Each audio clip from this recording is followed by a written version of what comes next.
Sabi ni Coach, may basaan festival daw doon. Promise, exciting doon. Sawa na ako sa Discord, magkakajowa na ako in real. Be, parang hindi sila agree. Agree saan? Pet peeve ko yan eh. Ang asim ng tinginan. Normal yan. Be, alam ko yung ganyang galawan. Yung kumukunot na part. Ayun. Numeron. May muta sa kilay niya. Pero bakit sa kilay?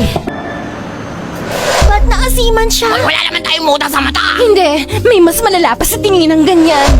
Mukha pa rin siyang shibuli. Huli ka na, Raibel.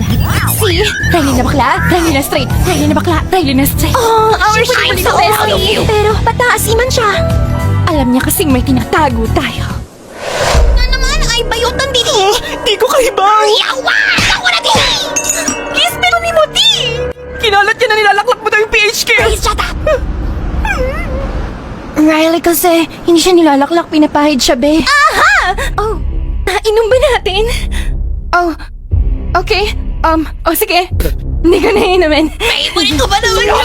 Bago pa naman yun. Magsabi rin. Yun na lang ang binibili ko sa 7-Eleven Naman. lagi. Pag walang stock ng No, Desal. kami ko alam. Tanggap ka pa rin namin. Kahit alam naming bayot ka, laham pa rin namin ang baby lesbi namin. Kiffy lover forever, right?